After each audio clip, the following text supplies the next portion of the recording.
A message from their forefathers echoed through time, a reminder of the importance of Ukrainian sovereignty. President Zelensky in a memorial service this morning for the millions of victims of the Holodomor, a Soviet-era famine. Almost 100 years on, Ukraine's leader not just wrestling with a fate forced upon it by Russia, but by an American peace treaty too.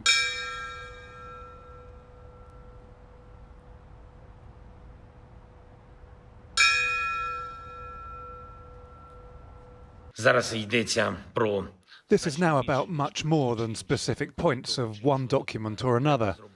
It is necessary to ensure that nowhere in Europe or the world does the principle prevail that crimes against people and humanity, against states and peoples, can have any reward or forgiveness.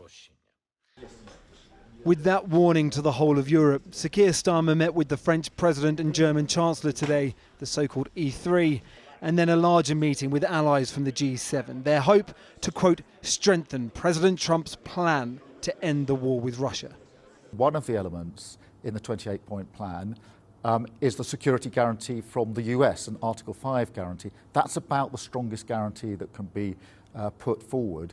And so that fortifies in me the belief that what we're all trying to achieve here is a just and lasting peace, but it'll only be just and lasting if there are security guarantees and if we bear in mind that matters for Ukraine are always to be determined by Ukraine. Other agreements must be reached, more reliable agreements must be reached, and once again, we as Europeans, we as Germans are prepared to participate in this process. We are right in the middle of it, and in my view, there is currently an opportunity to end this war, but we are still quite a long way from achieving a good result together. But this was a peace plan on which no one in this room was asked for their input, and which these leaders are now desperately clambering for influence on. G20 leaders have issued a statement saying they are clear borders must not be changed by force. They also have concerns about the limitations placed on Ukraine's military and its ability to protect itself in future. But the fear among those leaders is President Trump cares little for their thoughts, despite multiple interventions and attempts to influence him, including a joint trip by European leaders to Washington over the summer. His current viewpoint seems to show little evidence of any of those interventions making any mark at all. Well, at some point he's going to have to accept something. You know, he hasn't accepted. You remember right in the Oval Office not so long ago, I said, you don't have the cards. In President Trump's mind, it's Russia who holds the cards, as he puts it, and his 28-point plan is stacked heavily in Russia's favour, according to those that have seen it, including ceding areas of eastern Ukraine that it currently controls. Tomorrow, the US, Ukraine, Germany, France and the UK are expected to hold negotiations in Geneva, while Ukrainians continue to mourn those lost over 3.5 years of war and fear what more sacrifices their nation may be asked to make. Well, earlier I spoke to senior German politician and former chair of the Bundestag Foreign Affairs Committee, Norbert Röttgen, from Friedrich Merz's CDU party. I began by asking him whether the EU's response to Trump's peace deal was betraying Ukraine. This proposal means that America would switch sides and that it now forces Ukraine to cede unconquered territory and to accept to be stripped of its sovereignty and its security. Though this can't be accepted, and it can't be accepted also from a European point of view, because it would also be and mean the sellout of European security. There can't be any doubt that if aggression, brutal aggression by war, is rewarded by America, that Putin would not feel encouraged to go further. I mean, you've been very clear there, saying that America is switching sides. It is extraordinary, unthinkable, isn't it, that an American president is siding with Vladimir Putin? Yes, unfortunately, I would have considered this unbelievable and unimaginable that this were going to happen. If it were to happen, we would live in another world.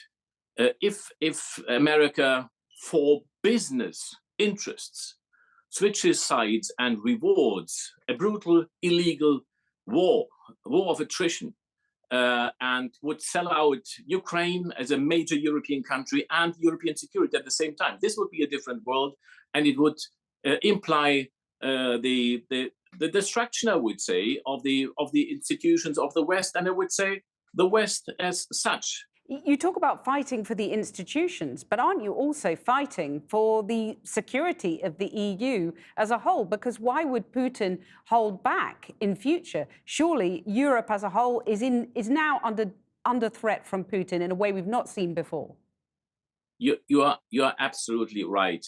Of course, Ukraine is the battlefield, but this war that Putin has been now waging for nearly 4 years is a war that is directed against the European order of peace, of freedom, of the rule of law. And by the way, he is waging a hybrid war against Germany and other European countries like Poland and others for quite a time now. So he has already started in his own notion of war with this war against Europe. So we are not really living any longer in peacetime. We are not at war in our understanding, but we have to see how Putin sees this. Those are fine words, but with respect, how can Ukraine, how can anyone in Europe believe that the EU will stand up to Donald Trump, will stand up to Putin, and say this cannot be? Because in the past, you failed to prevent Donald Trump swallowing Putin's propaganda effectively. Yes, but we have learned the lesson. We should have learned it earlier, but we have learned the lesson definitely. And there is 1 hour and 1 day of truth coming on December 19th, when the European Council has to decide upon a loan that is based on the frozen Russian assets, and a loan of 150 billion euros to Ukraine in order to fund their defense efforts. This would fund Ukraine for, let's say, 2 or 3 years, and it would be not only a word and wording and words of determination, it would be a deed of determination. And this is now even more urgently as it has been even before. Do you believe the EU will hand over that money, particularly at this point where it is clear that the US is withdrawing from the financial help that it's given to Ukraine? I'm absolutely sure, because it has now become clear to everybody, even clearer than before after this American move, that we have to provide the funding, that we have to raise up to action in order for our own defense. And this is simply what is necessary and required. I'm absolutely sure that this is going to be done. And I'm very hopeful that also a British contribution to this stance will be seen. Doesn't Trump have a point when he says that Volodymyr Zelensky will have to like these peace proposals, because Zelensky is weak at the moment because of the corruption scandal that has engulfed his government? He's not in a position to argue. So it's beyond doubt that fundamental reform has to be done more forcefully within Ukraine. So the fight against corruption has to be done in a more convincing way. I absolutely agree with that. And it's part of the American policy now that in a particular moment of weakness, both militarily and domestically, this American proposal has been made, or the Russian-American proposal has been made. So exploiting the moment of weakness is part of this policy. Norbert Röttgen, thank you very much for joining us. Thank you so much.